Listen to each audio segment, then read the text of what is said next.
everyone. I'm Shkoor here, and see who is here with me, Zeham Imam. Beautiful films he made. Alif, Dozakh and Naqash. Boston ने नक्काश देखी है, and you all love that movie. अलिफ और दोज़ख जो इनकी पहली दो फिल्में हैं, ब्यूटीफुल फिल्म. सो पहले तो welcome at BDC Zaigham. Thank you so much Razia ji. Honoured हूँ, आपसे बात करके अच्छा लगता है बहुत. और ये इंटरव्यू पेंडिंग रहा काफी दिनों से, उसके लिए माफी चाहूंगा, लेकिन जो हालात हैं आप देख सकती हैं तो थोड़ा सा लेट हुआ. हाँ. लेकिन मैंने कहा कि अब आपने तो जी बिल्कुल 100. ओके, तो दोज़ख में आपने एक बच्चे की स्टोरी बयान की है. एक बच्चे का स्ट्रगल था और उस फिल्म की तारीफ अमिताभ बच्चन जी ने की थी. जी ट्विटर किया था उस फिल्म के बारे में और बहुत तारीफ की थी फिल्म की. और दूसरी आपकी फिल्म थी अलिफ, जिसमें जो बैकग्राउंड आवाज थी वो जया बच्चन जी की थी. तो ये दो बड़े नाम जो बॉलीवुड के हैं वो आपकी दोनों फिल्मों से एसोसिएटेड हैं. Would you like to share your joy with us? बहुत इंटरेस्टिंग सा किस्सा था इसको लेके. दोनों फिल्में इंडिपेंडेंट फिल्में थी. मैं और मेरे दोस्त एक है पवन तिवारी, वो साथ में हम प्रोड्यूस करते हैं और he is a very good friend of mine. और उन्होंने, उनकी पहचान भी थी और हम चाहते थे कि जिस तरह का काम था. दोज़ख जब फिल्म आई थी वो दुनिया भर के 25 से भी ज्यादा फिल्म फेस्टिवल्स में गई थी. कनाडा में थी, कई सारी जगहों पे थी और मैं बहुत ट्रेवल कर रहा था उसको लेके. इंडिया में खासतौर पर बहुत हाथों हाथ ली गई, छोटा फेस्टिवल, बड़ा फेस्टिवल. तो मेरी पहली फिल्म थी, उससे पहले मैं एक जर्नलिस्ट था. जर्नलिस्ट एक फिल्म मेकर बनना और उसको आगे ले जाना तो मेरे लिए बहुत ही एक जॉयफुल, एक नई दुनिया थी. क्योंकि फिल्में देखना और फिल्में बनाना बहुत बड़ी बात होती है. फिल्म बनाना, इस तरह के मेकिंग.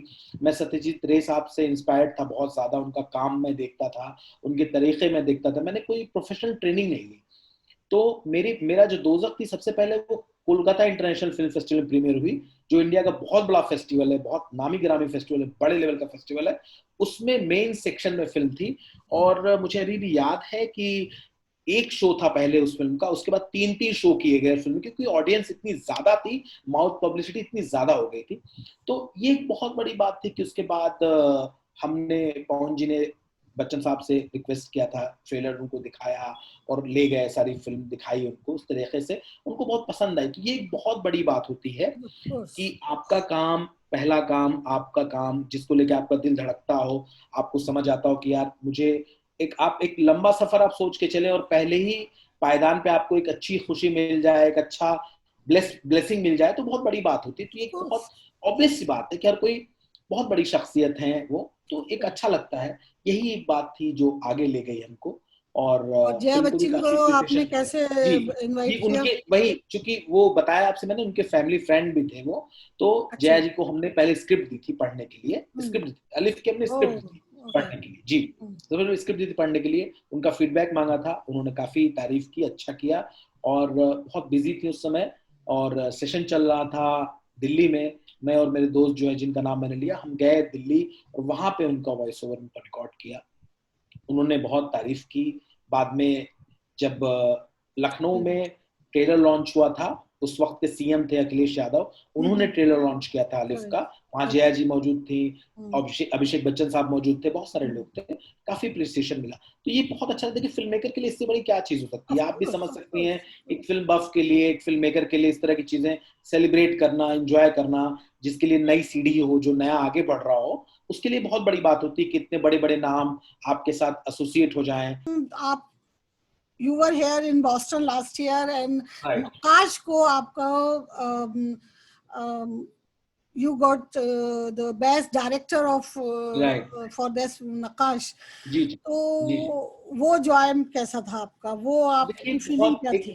एक डायरेक्टर के लिए, एक राइटर के लिए, डायरेक्टर के लिए, क्रिएटिव पर्सन जो होता है उसके लिए ना, ये सब चीजें बहुत मैटर करती हैं कि आप किस तरह से चीजों को देखते हैं, कैसे समझते हैं. मुझे जब ये फिल्म निकली और अलग अलग जगहों पे गई और बोस्टन में जब मैं गया और जिस तरह का वहां रिस्पॉन्स मिला और इतनी सारी अच्छी फिल्में थी आपके पास, बहुत सारी, और उसके बावजूद जूरी ने इस फिल्म को चुना, मेरे लिए बहुत खुशी की बात थी। ऑब्वियस सी बात है, आपका काम, जब आपका काम को उस लेवल पे आपको एक पॉजिटिविटी मिलती है, आपके लोग तारीफ करते हैं, बहुत खुशी होती है।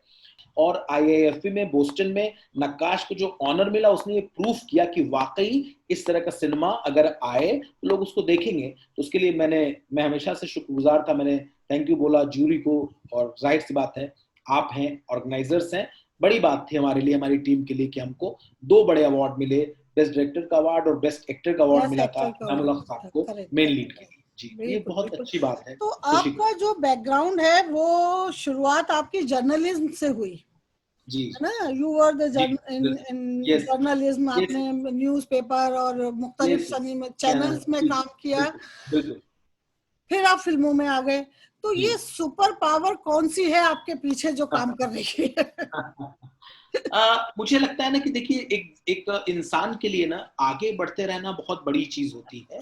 और मेरे लिए एक बड़ी इंटरेस्टिंग सी लाइन थी जब मैं जर्नलिज्म कर रहा था, और जिस तरह का मैंने जब सिनेमा देखना शुरू किया तो मैंने माजिद मजीदी को देखा। 2 लोग का नाम मैं हमेशा लेता हूँ। माजिद मजीदी साहब को मैंने देखा और मैंने सत्यजीत रे साहब को देखा। तो मैं इतना ज्यादा इंस्पायर हुआ ना इन दोनों की फिल्में देखने के बाद, मुझे लगा यार ये जो मीडियम है ना, ये कहीं बड़ा मीडियम है।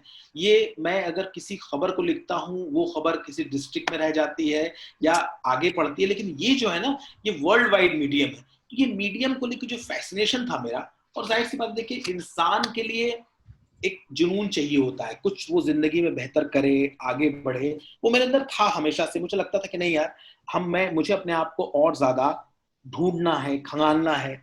मैं नॉवेलिस्ट भी रहा, मैंने 2 किताबें लिखी, 2 नॉवेल मेरे पब्लिश हुए, अच्छे चले वो दोनों काफी ज्यादा।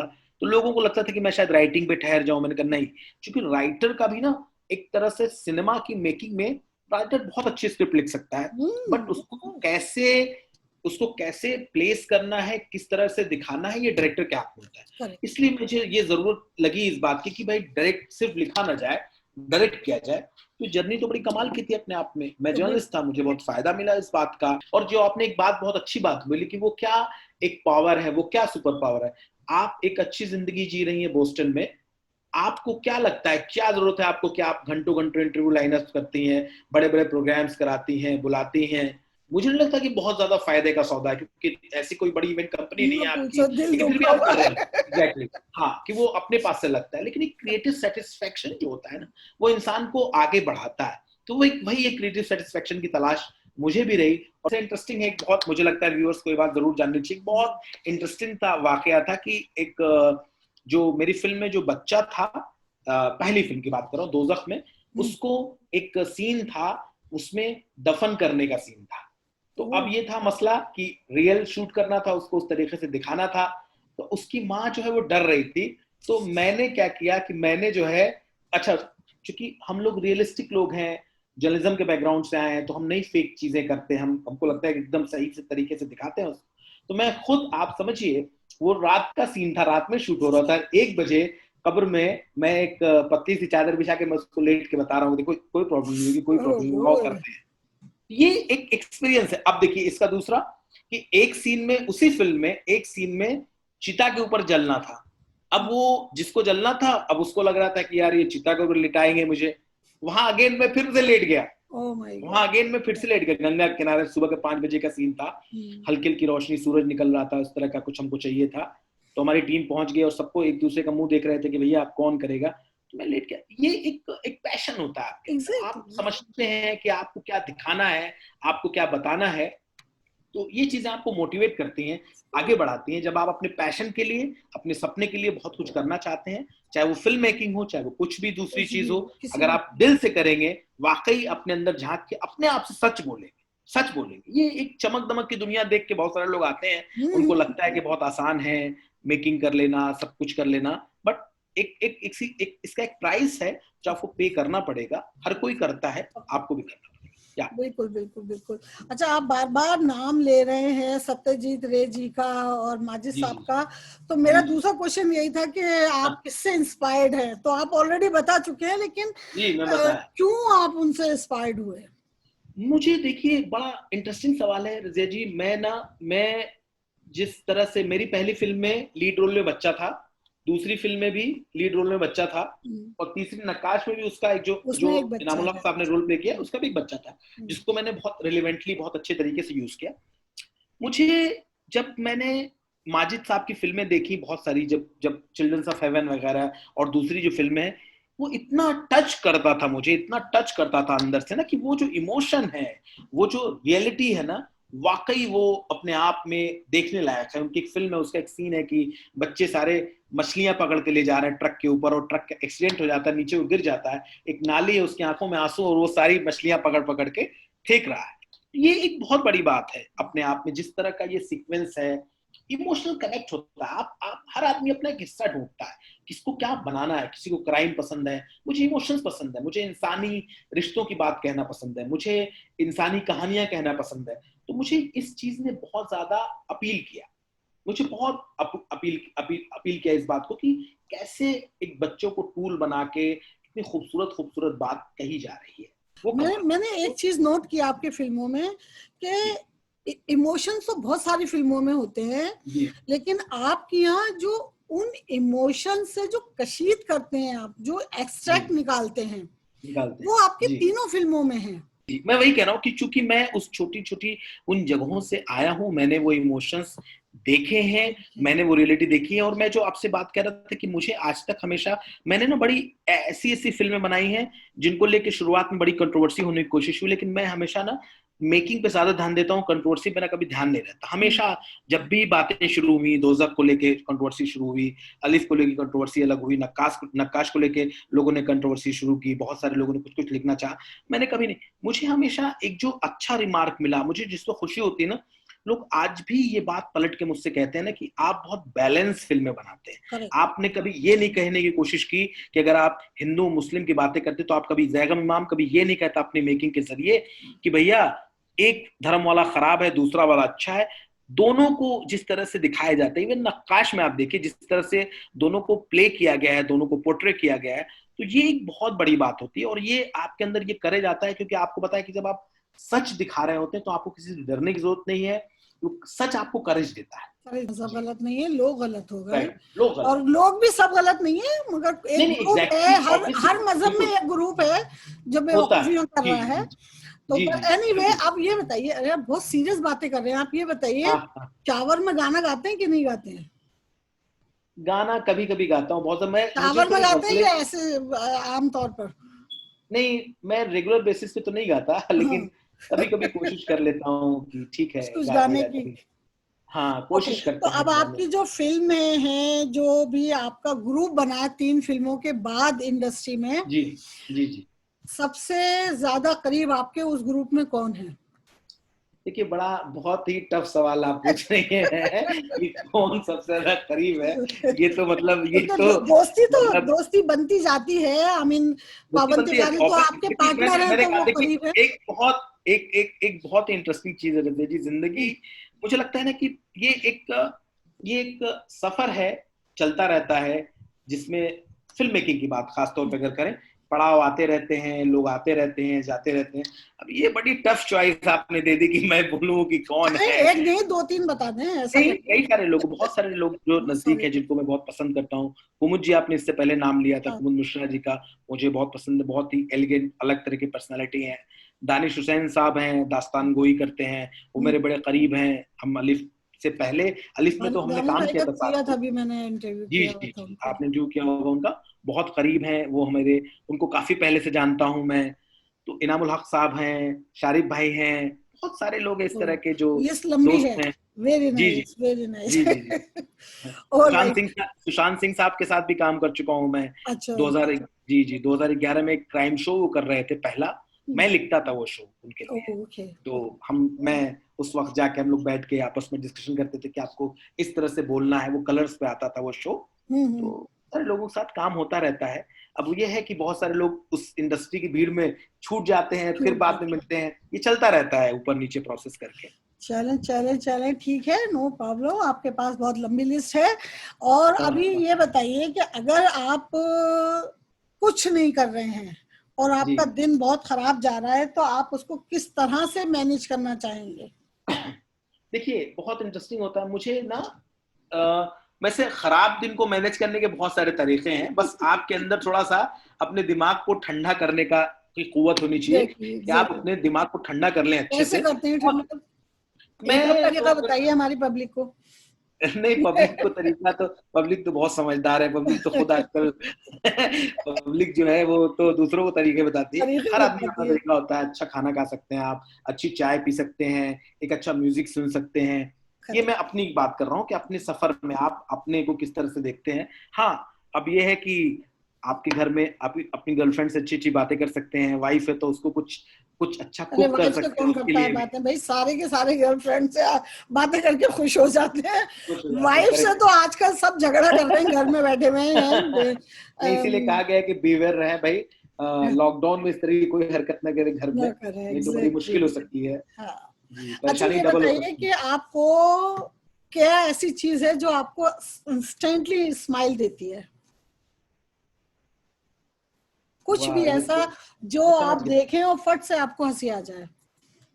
मेरा बड़ा एक इंटरेस्टिंग सी चीज है कि जिसको देख के मुझे हंसी आती है ना, मैं बच्चों को बहुत ऑब्जर्व करता हूँ। बड़ा ओके, खूबसूरत सा बच्चे, दो बच्चे से आपस में क्यूट। बात कर रहे हैं ना, आप हाँ, यकीन मानिए बहुत हिडन सीक्रेट है, लेकिन मैं बता रहा हूँ, मतलब मेरा अपना अपना मेरा कि मैं उनको सुन लेता, अच्छा ये बात क्या कर रहे हैं, जरा सुनो तो सही, वो क्या बातें कर रहे हैं, किस तरह की चॉकलेट बाजी हो रही है उनके बीच में, या क्या हो रहा है कि शाम को तू आना है ना, मेरे पापा ने मेरे को ये दिला दिया। तो ये बड़ा इंटरेस्टिंग है, मुझे थोड़ा हाँ, सा रहता है इंटरेस्टिंग। मैं कभी भी फ्लैट की भी बालकनी में खड़ा हूँ और बच्चों को देख रहा हूँ कुछ एक्टिविटी वगैरह कर रहे हैं, अच्छा लगता है उनको देखना, एक चीजें अपने भी चाइल्डहुड को उसमें रिमेम्बर करना। लेकिन इंस्टेंट जो स्माइल बोली आपने, वो मुझे एकदम ना, एकदम से मैं खुश हो जाता हूँ, जिससे खुश हो मैं जाते बच्चों को टेंस तो भी। देखकर। जी, पैंडेमिक चल रहा है और पैंडेमिक में लोग परेशान भी हैं और एंजॉय भी कर रहे हैं, हर तरह कर का रहे हो रहा है। लेकिन मेरा सवाल आपसे ये होगा कि इस पैंडेमिक में आपने लाइफ के लिए क्या लेसन लिया?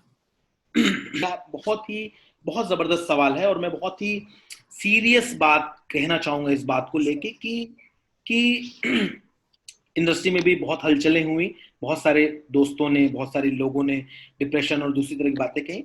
इससे हमने ये लेसन लिया कि ना, वक्त कितना भी बुरा हो, इंसान को बहुत मजबूत रहना चाहिए, और हमेशा इस बात को अपने आप को एहसास कराना चाहिए कि हम अंदर से वाकई कोई छोटी मोटी चीजें हमको तोड़ नहीं सकती, कोई 2 महीना, 3 महीना, 4 महीना। तो मैंने जो सीखा वो ये सीखा कि फ्लेक्सिबिलिटी होनी चाहिए इंसान के अंदर, और आपने आपको जहनी तौर पे इतना मजबूत बनाई, कोई भी ऐसी चीज इस दुनिया में नहीं हो सकती जो आपको न मिले तो आप डिप्रेशन में चले जाएं, आप एग्जैक्टली, खुद को नुकसान पहुंचाने को, ऐसी कोई चीज ऐसी मुझे इस चीज दुनिया में नहीं नजर होनी नहीं, चाहिए, ऐसी बिल्कुल कोई बिल्कुल चीज बिल्कुल। नहीं है। इसका आपको अपने आप को भरोसा दिलाना पड़ेगा, ऐसी कोई भी चीज नहीं है जो आप, जिसके बिना आप नहीं रह सकते। नहीं रह यही सकते। लेसन सबसे बड़ा है कि आपको ये बात समझनी पड़ेगी और अपने आप को समझानी पड़ेगी। और अगर आप खुद अभी तक बचे हैं, आप सेहतयाब हैं, आप अच्छे हैं, तो आगे भी प्लीज इस बात को रखें कि ये वक्त, ऐसा वक्त दोबारा आ सकता है, जिंदगी बहुत लंबी है, इसके लिए भी तैयारी करके रखें, ताकि ये इतना समय गया है ना, इतना वक्त जो गया है, वो जाया ना जाए, वो ऐसा ना जाए कि बिना कुछ सीखे चला गया। बिल्कुल ये बहुत जरूरी बात है। कि what is your hope and dream from your life, क्या है? बहुत बहुत ही बड़ा सवाल है अपने आप में, मुझे लगता है ये एग्जैक्टली ये बहुत ही बड़ा सबके पास सवाल है। बहुत बड़ी बकेट बास्केट है, लिस्ट बहुत एग्जैक्टली लंबी है। बहुत बहुत बड़ा सवाल है। और हर आदमी बहुत कुछ करना चाहता है जिंदगी में, बहुत आगे तक जाना चाहता है। ऑब्वियस सी बात है कि मैं चाहूंगा कि मेरी फिल्में, होप ये है कि मेरी फिल्में लोगों को आज हजारों लाखों में इंस्पायर कर रही हैं या जानी जा रही हैं। मैं चाहूंगा करोड़ों लोगों को इंस्पायर करें, उनके इंशाल्लाह, जहनों से नफरत मिटाएं।